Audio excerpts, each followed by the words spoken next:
Hi ಎಲ್ಲರಿಗೂ ನಮಸ್ಕಾರ. ನಾನು ನಿಮ್ಮ ಪ್ರಕಾಶ್.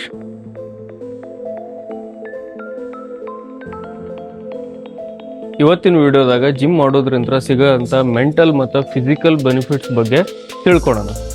ವಿಡಿಯೋನ ಕೊನೆವರೆಗೂ ನೋಡ್ರಿ. ಈ ಇನ್ಫಾರ್ಮೇಷನ್ ನಿಮ್ಮ ವರ್ಕೌಟ್ ಜರ್ನಿಗೆ ಹೊಸ ಜೋಶ್ ಕೊಡ್ತೈತಿ.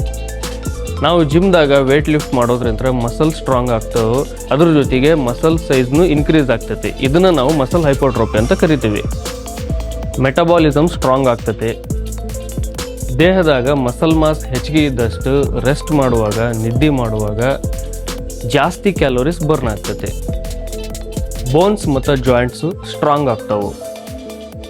ಬೋನ್ ಡೆನ್ಸಿಟಿ ಹೆಚ್ಚಾಗ್ತೈತೆ. ಇದರಿಂದ ಫ್ಯೂಚರ್ದಾಗ ಮೂಳೆ ಸವಿಯೋದು, ಜಾಯಿಂಟ್ ಪೇನ್ ಬರೋದು ಆಲ್ಮೋಸ್ಟ್ ಕಡಿಮೆ ಆಗ್ತೈತೆ. ರೆಗ್ಯುಲರ್ ವರ್ಕೌಟ್ ಮಾಡೋದ್ರಿಂದ ಇನ್ಸುಲಿನ್ ಸೆನ್ಸಿಟಿವಿಟಿ ಇಂಪ್ರೂವ್ ಆಗ್ತೈತೆ. ಅಂದ್ರೆ ಬ್ಲಡ್ ಶುಗರ್ ಲೆವೆಲ್ನ ಕಂಟ್ರೋಲ್ದಾಗ ಇಟ್ಕೊಳಕ್ಕೆ ಹೆಲ್ಪ್ ಮಾಡ್ತೈತಿ. ವರ್ಕೌಟ್ ಮಾಡೋದ್ರಿಂದ ನಮ್ಮ ಬಾಡಿಲಿ ಹ್ಯಾಪಿ ಹಾರ್ಮೋನ್ಸ್ ರಿಲೀಸ್ ಆಗ್ತಾವೆ. ಯಾವುದಂದ್ರೆ ಎಂಡೋರ್ಫಿನ್ಸ್, ಡೋಪಮೈನ್, ಸೆರೋಟೋನಿನ್. ಈ ಹಾರ್ಮೋನ್ಸಿಂದ ಮೂಡ್ ಎನ್ಹ್ಯಾನ್ಸ್ ಆಗ್ತೈತಿ. ಸ್ಟ್ರೆಸ್ ಮತ್ತು ಎಂಜೈಟಿ ಕಡಿಮೆ ಆಗ್ತೈತಿ.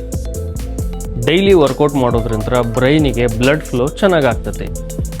ಆಗ ಫೋಕಸ್ ಇಂಪ್ರೂವ್ಮೆಂಟ್ ಆಗ್ತೈತಿ, ಮೆಮೊರಿ ಪವರು ಇಂಪ್ರೂವ್ಮೆಂಟ್ ಆಗ್ತೈತಿ ಮತ್ತು ಕಾಗ್ನೇಟಿವ್ ಫಂಕ್ಷನ್ ಇಂಪ್ರೂವ್ಮೆಂಟ್ ಆಗ್ತೈತೆ.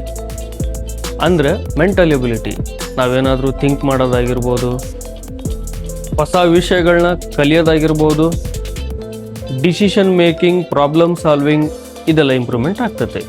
ಡೈಲಿ ಎಕ್ಸಸೈಸ್ ಮಾಡೋದ್ರಿಂದ ಸ್ಲೀಪ್ ವೇಕ್ ಸೈಕಲ್ ರೆಗ್ಯುಲೇಟ್ ಆಗ್ತೈತೆ.